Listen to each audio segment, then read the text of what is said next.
1940 साली भारताच्या इतिहासात घडलेल्या एका महत्त्वाच्या घटनेबद्दल जाणून घेऊ.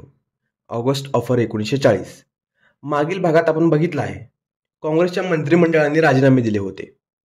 याचं कारण म्हणजे लॉर्ड लिनलिथगो, जो भारताचा व्हाईसरॉय होता, याने 3 सप्टेंबर 1939 साली एक घोषणा केली. भारत दुसऱ्या महायुद्धात जर्मनी विरुद्ध ब्रिटिशांकडून लढत आहे.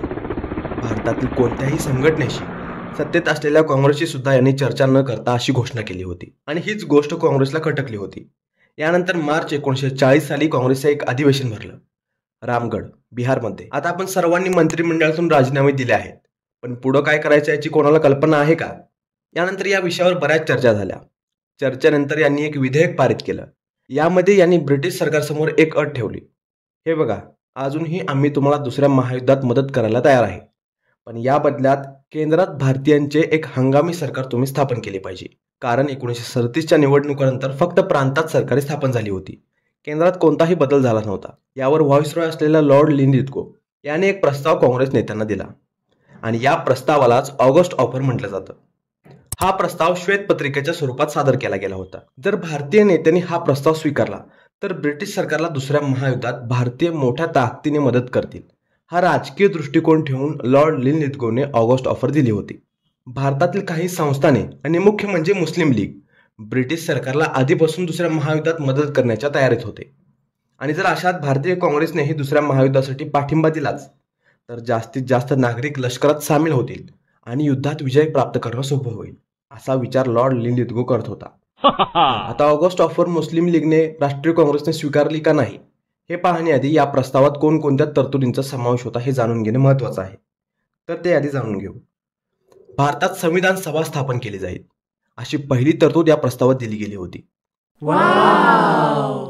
भारतीय राष्ट्रीय काँग्रेस कित्येक वर्षापासून या संविधान सभेची मागणी ब्रिटिश सरकारकडे करत होती. अखेर ऑगस्ट ऑफरद्वारे या मागणीला मान्य केलं गेलं. म्हणजे संविधान सभा स्थापन करण्याची तरतूद ऑगस्ट ऑफरमध्ये केली गेली. भारतासाठी संविधान तयार करण्याचे काम ही संविधान सभा करेल हे देखील स्पष्ट केले गेलं. भारतातील नागरिक अर्थात भारतीय स्वतःचे संविधान स्वतः तयार करू शकतात. ही गोष्ट ब्रिटिश सरकारने प्रथमतः ऑगस्ट ऑफरद्वारे मान्य केली.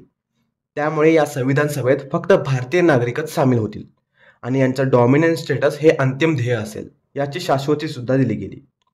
ऑगस्ट ऑफरच्या दुसऱ्या तरतुदीमध्ये व्हाईसरॉयच्या कार्यकारी मंडळासंबंधी सांगण्यात आलं. यानुसार व्हाईसरॉयच्या कार्यकारी मंडळाची व्याप्ती वाढवण्याचा निर्णय घेण्यात आला. याचं कारण म्हणजे इतिहासात पहिल्यांदाच कार्यकारी मंडळात ब्रिटिश सदस्यांपेक्षा भारतीयांना अधिक सदस्यत्व देण्यात येईल असं जाहीर करण्यात आलं होतं. यानंतर यामधली तिसरी तरतूद,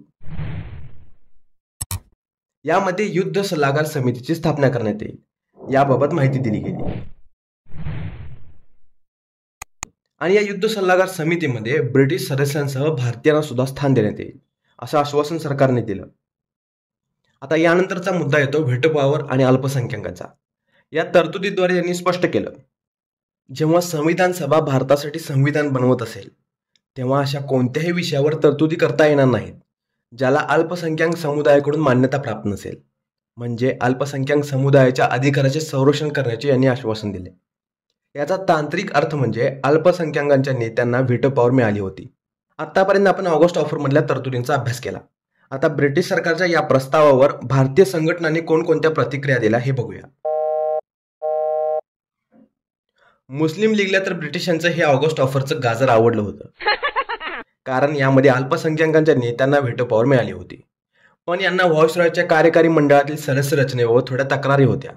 पण संपूर्ण प्रस्तावाचा विचार करता ऑगस्ट ऑफर मुस्लिम लीगला पटली होती. आता जर काँग्रेसचा विचार केला तर काँग्रेसने ऑगस्ट ऑफरला विरोध केला. त्या वर्षीच्या काँग्रेस अधिवेशनाच्या अध्यक्षांनी म्हणजे अबुल कलाम आझाद यांनी ब्रिटिशांच्या या ऑगस्ट ऑफरवर चर्चा करण्यासही नकार दिला. यामागे एक कारण होतं. साल 1929 मध्ये काँग्रेसने लाहोर अधिवेशनात संपूर्ण स्वराज्याचे विधेयक पारित केले. तेव्हापासून काँग्रेसने आपला दृष्टिकोन बदलला आणि संपूर्ण स्वराज्याची मागणी करण्यास सुरुवात केली. ऑगस्ट ऑफरमध्ये ब्रिटिश सरकार वसाहतीचे स्वातंत्र्य देण्याची गोष्ट करत आहे, त्यामुळे काँग्रेसने याला साफ विरोध केला. वसाहतीचे स्वातंत्र्य ही मागणी काँग्रेस करत होती, पण ते 1929च्या पूर्वी. 1929 नंतर यांनी संपूर्ण स्वराज्याची मागणी उचलून धरली होती. सविनय कायदेभंग चळवळीबाबतचा एक व्हिडिओ चॅनलच्या प्लेलिस्टमध्ये उपलब्ध आहे. यामध्ये लाहोर अधिवेशन 1929 बद्दल चर्चा केली आहे.